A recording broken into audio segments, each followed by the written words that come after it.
20세기 한국은 빠르게 고도 성장을 하였는데 인적 자본의 축적이 밑받침되었다고 할 수 있습니다. 그런 점에서 인적 자본의 축적은 성장을 선행하는 측면이 있었습니다. 이것은 비단 한국만의 사례는 아닌데 일본의 경우에도 인적 자본의 축적은 경제 성장을 선행하였다고 보고 있습니다. 그러나 경제 성장에 선행하여 인적 자본 축적이 되는 것은 매우 어려운데 교육을 하기 위해서는 상당한 재원이 필요하기 때문입니다. 그런 점에서 재정 여력이 충분하지 않은 상태에서 어떻게 빠른 인적 자본 투자를 할 수 있었는지 살펴볼 필요가 있습니다. 이번 강의는 한국어 교육 재정에 대한 이야기로 마무리하도록 하겠습니다. 정규학교 교육의 팽창은 교육 재정 확대가 뒷받침했기에 가능했습니다. 식민지기 조선인 보통학교의 설립과 운영 비용은 각 군에 설치된 학교비에서 주로 지급되었습니다. 학교비의 세입은 경상부와 임시부로 이루어졌습니다. 경상부는 조세 수입인 부가금, 수업료로 징수된 사용료, 기타 각종 재산 수입으로 이루어졌고, 임시부는 이월금, 보조금, 기부금, 학교채로 구성되었습니다. 부가금은 지역 주민이 부담하였고 호세 부가금과 호별할이 있었습니다. 1926년까지는 이에 더해 지세가 징수되기도 했습니다. 보조금은 중앙정부로부터 도를 통해 지급되었고 기부금은 학교 설립을 위해 주민들이 자발적으로 조성했습니다. 1919년부터 1918년에 새롭게 개정된 지세령에 따라 호세와 가옥세가 도지방세로 되면서 지세와 호세 및 가옥세 부가금이 크게 증가했습니다. 하지만 1927년에 지세 부가금이 폐지되고 중앙정부 보조금으로 대체되며 부가금의 비중이 줄고 대신 보조금의 비중이 커지게 되었습니다. 기부금은 주로 학교의 신축 또는 개축비로 사용되었습니다. 학교의 신설을 촉진하였다는 측면에서 기부금의 의미는 상당하였습니다. 하지만 기부금이 실제 운영비 등으로 활용되는 경우는 흔치 않아 학령기 아동을 둔 가계의 교육비 지출 부담을 경감하는 효과를 가져왔다고 보기는 어려웠습니다. 초등교육에서의 사용료 징수는 가계의 교육비 부담을 증가시켰습니다. 사용료 징수는 식민지기의 초등교육 확대가 지체되었던 원인 중 하나로 볼 수 있습니다.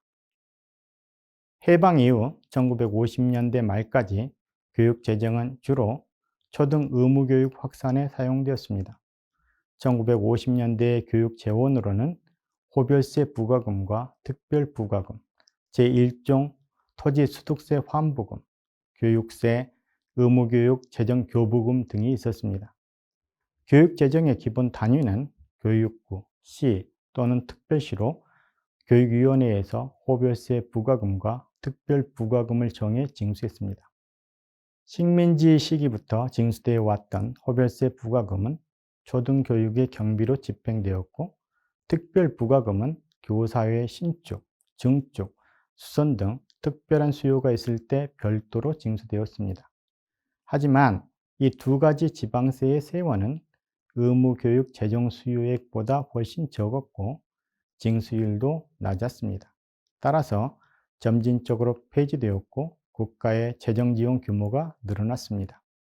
농가의 경우 1951년부터 토지소득세 물납이 이루어지며 호별세 부가금과 특별부가금이 국세인 토지소득세에 포함되었고 중앙정부는 정해진 환부율에 따라 시특별시 교육위원회나 교육부에 호별세 부가금과 특별부가금 상당 금액을 환부했습니다.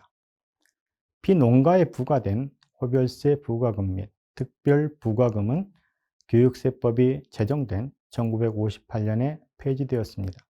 1958년에 신설된 교육세에는 국세로서의 교육세와 지방세로서의 교육세가 있었습니다. 국세로서의 교육세는 개인의 부동산 소득, 갑종 및 을종 배당 이자 소득, 갑종 및 을종 사업소득, 근로소득, 양도소득, 잡소득, 법인의 유보소득에 부과되었고 특별시, 시읍면에 위탁하여 징수했습니다. 지방세로서의 교육세는 시, 특별시 교육위원회 및 교육부가 국세로서의 지방세 부과 대상이 아닌 소득에 대해 부과하였고 역시 특별시, 시, 읍, 면에 위탁하여 징수했습니다. 교육세는 1961년 5.16 군사정변 이후 교육자치제가 폐지되며 함께 폐지되었습니다. 1958년에는 의무교육 재정교부금법도 제정되었습니다. 의무교육 재정교부금 제도는 재원이 부족한 교육부의 재정 수요에 따라 보통 교부금 및 특별 교부금을 지원하는 방식으로 운영되었습니다. 이러한 교부금 제도는 1960년대 이후 재정비되어 현재의 지방교육 재정교부금 제도로 발전했습니다. 당시의 교육재정은 대부분 국민학교 무상의무교육 실시에 사용됐습니다. 따라서 중등교육과 고등교육은 대개 등록금 및 수업료 징수로 이루어질 수밖에 없었습니다. 의무교육이었던 국민학교에서도 재정 지원 수준이 충분치는 않았습니다. 당시 국민학교 교원의 봉급은 국고 부담이었지만 재정 형편상 실제 지급할 수 있는 금액은 상당히 적은 편이었습니다. 이미 재정이 부족하던 과거에 학교 후원회를 결성하여 학부모의 부담으로 소요 경비를 지원하던 방식이 보다 공식화되어 1953년 국민학교에 사친회가 결성되었고 교원 후생비를 지급하기 위해 사친회비를 징수하였습니다. 사친회는 1962년에 폐지되고 1963년에 기성회, 1970년부터는 육성회로 전환되었습니다. 육성회는 1995년을 마지막으로 폐지되었고 1996년부터는 학교운영위원회에서 학교 운영 지원비를 징수하고 있습니다. 재정도 충분하지 않았지만 사람들의 생활도 넉넉하지는 않아서 학교 운영 재원을 마련하는 것은 매우 어려웠습니다. 경제성장이 이루어지고 난 후 사람들의 소득 수준이 높아진 상태에서는 공식적인 학교 운영 재원이 아니라 사교육에 천문학적 비용을 쓰는 사회가 되었지만 그 이전에는 어려운 살림 속에서 주머니를 쥐어짜며 미래를 위해 투자했던 힘들었던 시대였습니다. 현재는 그 성과 속에서 상당히 풍요로운 삶을 살아가게 되었다고 할 수 있을 것 같습니다. 그러고 보니 사교육에 대한 이야기는 하지 않았는데 사교육의 문제를 역사적인 지평 속에서 고찰하는 후속 연구가 이루어지기를 바랍니다.